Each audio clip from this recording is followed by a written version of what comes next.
وبركاته. أعوذ بالله من الشيطان الرجيم. بسم الله الرحمن الرحيم. يا أيها الناس اعبدوا ربكم الذي خلقكم والذين من قبلكم لعلكم تتقون الذي جعل لكم الأرض فراشا والسماء بناء وأنزل من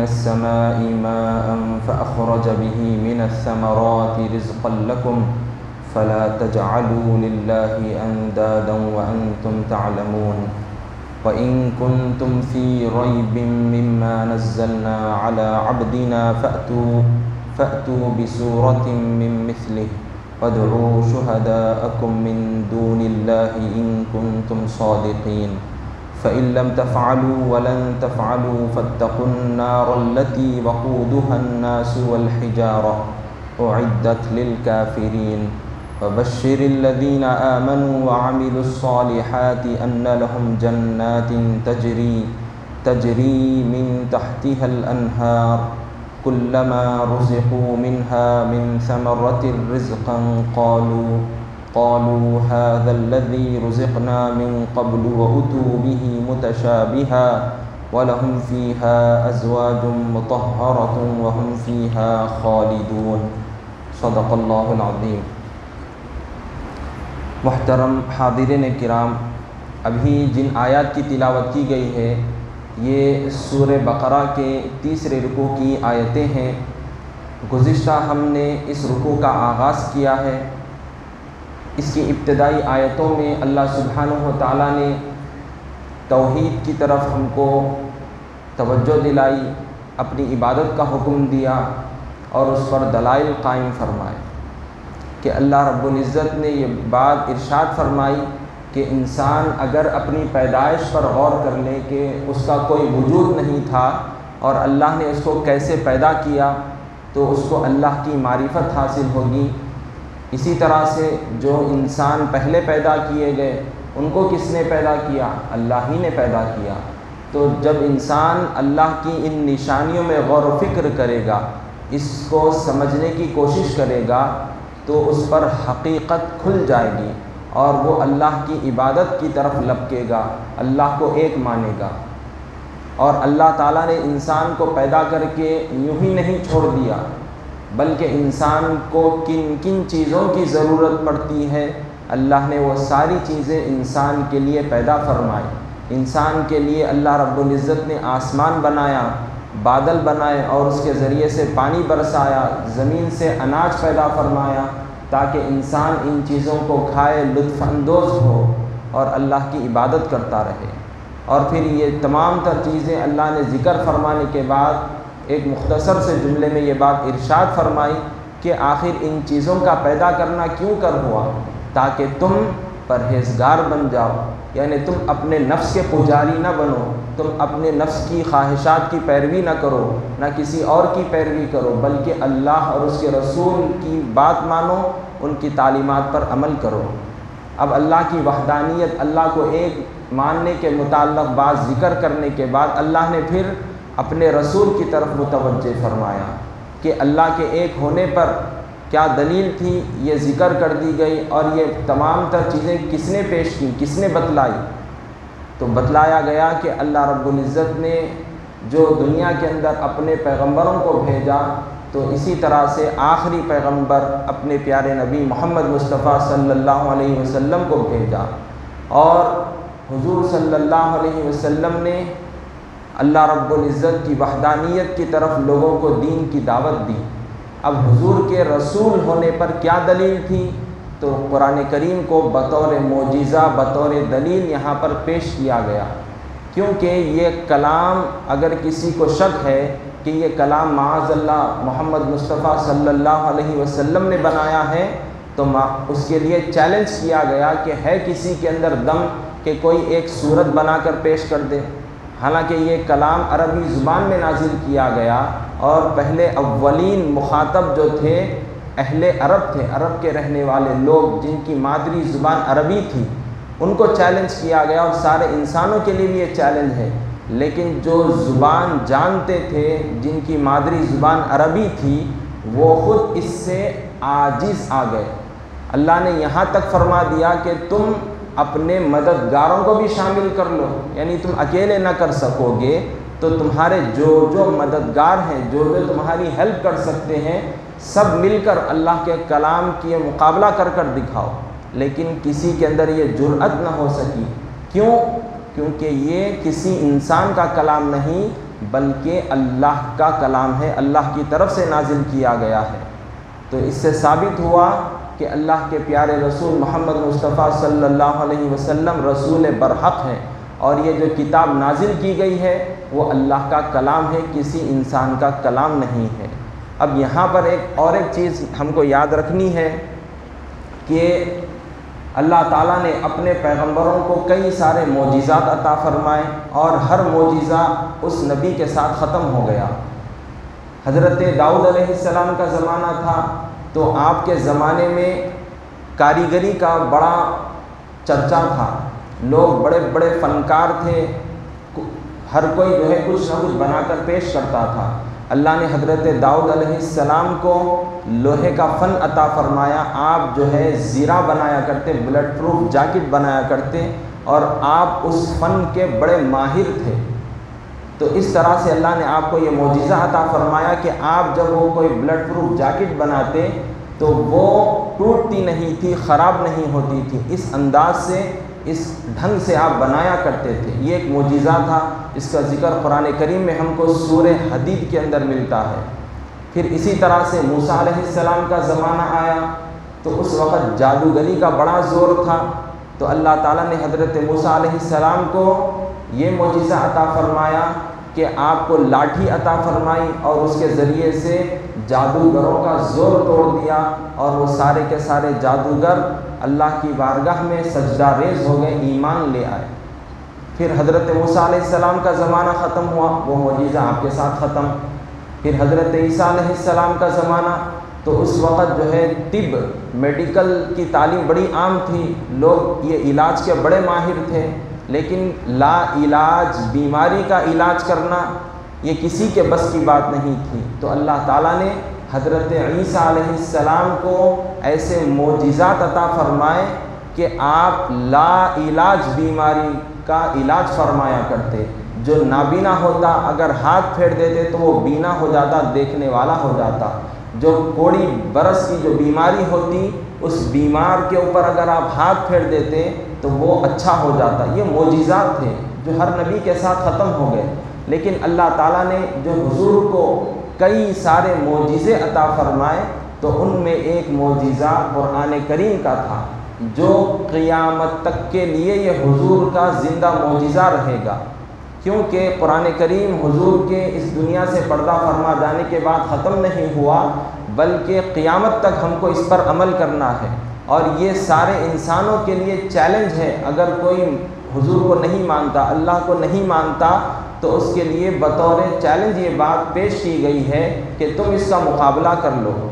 پھر اللہ تعالیٰ نے خود قرآن کریم میں جگہ جگہ کہیں سورت کا لفظ فرمایا کہ سورت بنا کر دکھاؤ، تو کہیں بتلایا کہ 10 سورتیں پیش کر کے دکھاؤ، تو کہیں فرمایا کہ ایک آیت پیش کر کے دکھاؤ۔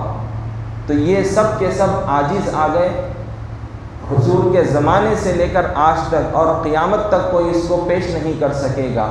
جس کسی نے مقابلہ کرنے کی ناپاک کوشش کی، وہ خود منہ کے بل گر بیٹھا، لوگ اس کی ہنسی اڑانے لگے اور اس کی بے عزتی ہونے لگی۔ لیکن اللہ کے کلام کا کسی نے مقابلہ نہیں کیا اور ہر کوئی عاجز آ گیا۔ اللہ تعالیٰ نے خود انسان نہیں بلکہ جنات بھی اگر شامل ہو جائیں تو وہ بھی عاجز آ جائیں گے، جیسا کہ سورہ بنی اسرائیل میں ہم کو قرآن کے معجزے کے متعلق، قرآن کے مقابلہ نہ کر سکنے کے متعلق اللہ کا یہ فرمان ہم کو ملتا ہے، قُلْ لَئِنِ اجْتَمَعَتِ الْإِنسُ وَالْجِنُّ عَلَىٰ أَن يَأْتُوا بِمِثْلِ هَٰذَا الْقُرْآنِ لَا يَأْتُونَ بِمِثْلِهِ وَلَوْ كَانَ بَعْضُهُمْ لِبَعْضٍ ظَهِيرًا۔ یعنی اے پیارے حبیب آپ فرما دیجئے، اگر جنات اور انسان، صرف انسان ہی نہیں بلکہ جنات بھی اگر تمام کے تمام مل کر بھی اس جیسا قرآن لانے کی کوشش کریں گے تو وہ لا یأتون، وہ نہیں لا سکیں گے۔ قرآن کریم کا مقابلہ کرنا چاہیں گے، اس جیسا کلام لانا چاہیں گے انسان اور جن تمام کے تمام مل کر، سب کے سب مل کر، تو وہ لا یأتون بمثلہ، اس کے جیسا کلام نہیں بنا سکیں گے، نہیں لا سکیں گے۔ وَلَوْ كَانَ بَعْضُهُمْ لِبَعْضٍ ظَهِيرًا، اگرچہ کہ بعض ان میں کے بعض ایک دوسرے کے مددگار کیوں نہ ہو جائیں۔ تو یہ ایسا معجزہ ہے کہ اس کا کوئی مقابلہ نہیں کر سکتا۔ تو اس سے پتہ چلا کہ اللہ تعالیٰ نے اپنے پیارے حبیب پر یہ جو کلام نازل فرمایا یہ اللہ کا کلام ہے، اور حضور نے جو اپنے نبی ہونے کا دعویٰ فرمایا، اور تو لہٰذا حضور کے دعوے کی دلیل یہ قرآن کریم ہے جو اللہ کا پیغام ہے۔ اور اللہ تعالیٰ نے رسولوں اور نبیوں کے علاوہ کسی انسان پر اپنا کلام نازل نہیں فرمایا۔ یہ بھی ہم کو بات معلوم ہونی چاہیے کہ اگر کوئی شخص کہے کہ مجھ پر اللہ کا کلام آتا ہے، اللہ نے مجھ سے بات فرمائی ہے، مجھ کو یہ بات ارشاد فرمائی گئی ہے، تو ہم اس کی بات کو ایکسیپٹ ہرگز نہیں کریں گے۔ کیوں؟ کیونکہ اللہ کس سے کلام فرماتا ہے، کس پر اپنے کلام کو نازل کرتا ہے؟ وحی کس پر نازل کی جاتی ہے؟ انبیاء علیہ السلام پر، اللہ کے رسولوں پر۔ تو یہ بات بھی ہم کو یاد رکھنی ضروری ہے۔ تو اللہ رب العزت نے اپنے پیارے رسول ختم المرسلین صلی اللہ علیہ وسلم پر قرآن کریم کو نازل فرمایا، جو کہ ایسا معجزہ ہے، ایسی کتاب ہے کہ کوئی اس کا مقابلہ نہیں کر سکتا۔ اب آئیے آج کی جو آیتیں ہیں اس کے اندر اللہ تعالیٰ خود ارشاد فرما رہا ہے، کیا کوئی یہ اس کا مقابلہ کر سکتا ہے یا نہیں؟ تو اللہ تعالیٰ فرما رہا ہے، پھر اگر تم ایسا نہ کر سکو، فَإِن لَمْ تَفْعَلُوا وَلَن تَفْعَلُوا، پھر اگر تم ایسا نہ کر سکو اور ہرگز ایسا نہ کر سکو گے، فَاتَّقُوا النَّارَ الَّتِي وَقُودُهَا النَّاسُ وَالْحِجَارَةُ، تو اس آگ سے بچو جس کا ایندھن آدمی اور پتھر ہیں، اُعِدَّتْ لِلْكَافِرِينَ، جو کافروں کے لیے تیار کی گئی ہے۔ عزیزان محترم، یہاں پر قرآن کریم کے سامنے انسان کے جب عاجز آ جانے کا ذکر فرما دیا گیا تو یہ بات بھی ارشاد فرمائی جا رہی ہے کہ قیامت تک بھی کوئی چاہے گا مقابلہ کرنا تو وہ نہیں کر پائے گا، کوئی بھی نہیں کر سکے گا۔ حالانکہ آج ٹیکنالوجی کا زمانہ عام ہے، اس کے باوجود بھی یہ چیلنج کو پورا نہیں کر سکتے کوئی۔ یہ قرآن کریم اللہ کا کلام ہے۔ اب جب یہ چیز ہم پر ظاہر ہو چکی ہے کہ انسان اس کا مقابلہ کرنے سے عاجز ہے، تو چاہیے کہ اس کی سچائی کو تسلیم کرے، قرآن کے اللہ کا کلام ہونے کو مانے اور اللہ کی عبادت کی طرف رجوع ہو جائے، اللہ کو ایک مانے۔ اور پھر یہاں پر ہم کو دوزخ سے ڈرایا جا رہا ہے، فَاتَّقُوا النَّارَ، تو تم اس آگ سے بچو، اس آگ سے ڈرو۔ وہ دوزخ کی آگ کیسی ہوگی، جس کو کیسے جلایا جائے گا؟ ہم دنیا کے اندر دیکھتے ہیں آگ جلانے کے لیے ہم کیا کیا استعمال کرتے ہیں، لکڑی لگاتے ہیں تاکہ آگ جلا سکیں، گیس کے ذریعے سے آگ لگتی ہے، پیٹرول کے ذریعے سے آگ لگتی ہے، ڈیزل کے ذریعے سے، گیس کے تیل کے ذریعے سے، مختلف چیزیں ہیں جس کو ہم دیکھتے ہیں کہ آگ کس طرح سے جلتی ہے، کس طرح سے بھڑک اٹھتی ہے آگ۔ تو اب جب دوزخ کی آگ ہوگی تو اس کو کیسے بھڑکایا جائے گا؟ دوزخ میں آگ کیسے بھڑکے گی؟ کیا لکڑیاں ڈالے جائیں گی یا پھر اور کیا چیز ڈالی جائے گی؟ تو یہاں بات ارشاد فرمائی جا رہی ہے، وَقُودُهَا النَّاسُ وَالْحِجَارَةُ، یعنی پتھر۔ وہ کون سے پتھر ہوں گے؟ جو یہاں پر دنیا کے اندر انسان اللہ کو چھوڑ کر دیوی دیوتاؤں کو، پتھروں کو پوجا کرتا تھا، ان کو پوجتا تھا، عبادت کرتا تھا۔ تو وہ پتھر اور انسان جو کفر کیے ہوں گے تو ان کو ان پتھروں کے ساتھ دوزخ کی آگ میں جلایا جائے گا، اور وہاں پر یہ اس وجہ سے وہ پتھروں کو دوزخ میں ڈالا جائے گا، آگ میں ڈالا جائے گا، کیونکہ دنیا کے اندر انسان جو اللہ کو چھوڑ کر ان کو مانتا تھا، یہ سمجھتا تھا کہ یہ میرا کام بنانے والے ہیں، یہ میری مشکل کو دور کرنے والے ہیں، یہ مجھ کو ہر مصیبت سے بچانے والے ہیں۔ تو اللہ تعالیٰ یہی دیوی دیوتاؤں کو، یہی مورتیوں کو دوزخ کی آگ میں ڈالے گا تاکہ وہ دیکھ لے کہ کیا وہ مدد کر سکتے ہیں، اس آگ سے بچا سکتے ہیں؟ ہرگز نہیں، ہرگز نہیں۔ تو لہذا یہاں پر دوزخ کی آگ سے ڈرایا جا رہا ہے کہ تم اس آگ سے بچو، اس دوزخ سے ڈرو جس کا ایندھن یعنی جس کو جہاں پر آگ کو بھڑکایا جائے گا وہ کیا چیز ہوں گی؟ پتھر ہوں گے اور انسان ہوں گے، وہ کافرین ہوں گے۔ اور دوزخ کس کے لیے تیار کی گئی ہے؟ کفار کے لیے، کافرین کے لیے تیار کی گئی ہے۔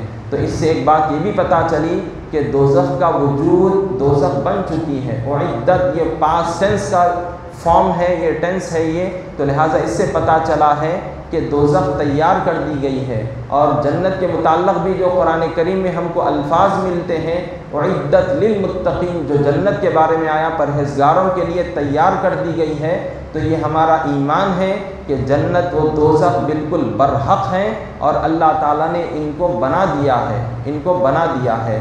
اور پھر یہاں پر یہ چیز بھی یاد رکھ لیں کہ کفار دوزخ کے اندر ہمیشہ ہمیشہ رہیں گے، دوزخ سے ان کو آزادی کبھی بھی نصیب نہیں ہوگی۔ اب رہا مسئلہ جو مسلمان گناہگار ہوں گے، جو مسلمان گناہگار ہوں گے، اگر اللہ چاہے تو اپنے فضل و کرم سے ان کو معاف فرما دے، یا پھر اگر عدل کا معاملہ فرمائے تو پھر ان کو دوزخ میں داخل فرمائے گا، لیکن کب تک؟ جب تک کہ وہ اپنے گناہوں سے دھل نہ جائیں، پاک صاف ستھرے نہ ہو جائیں۔ تو کچھ وقت کے لیے گناہوں کی سزا ملنے تک مسلمان جو گناہگار ہوں گے وہ دوزخ میں رہیں گے، اس کے بعد جب صاف ہو جائیں گے گناہوں سے پھر اللہ تعالیٰ ان کو جنت میں داخل فرما دے گا۔ لیکن دوزخ میں جو ہمیشہ رہیں گے اعدت للکافرین، تو کافرین وہاں پر ہمیشہ ہمیشہ رہیں گے۔ انشاءاللہ تعالیٰ اب آگے کی جو آیت ہے اس میں پرہیزگاروں کے لیے، نیک عمل کرنے والوں کے لیے بڑی خوشخبری ہے، کیونکہ یہاں تک جو آیتیں ذکر کی گئی اس میں ہم کو تنبیہ کی گئی، ترغیب دلائی گئی، یعنی ڈرایا گیا دوزخ سے۔ اب اس کے بعد ترغیب دلائی جا رہی ہے کہ نیک عمل میں ہم آگے آگے رہیں۔ کل انشاءاللہ اس کی مزید تفصیل کی جائے گی۔ وصلی اللہ تعالی وسلم علی خیر خلقہ سیدنا محمد وعلی آلہ واصحابہ اجمعین والحمد للہ رب العالمین۔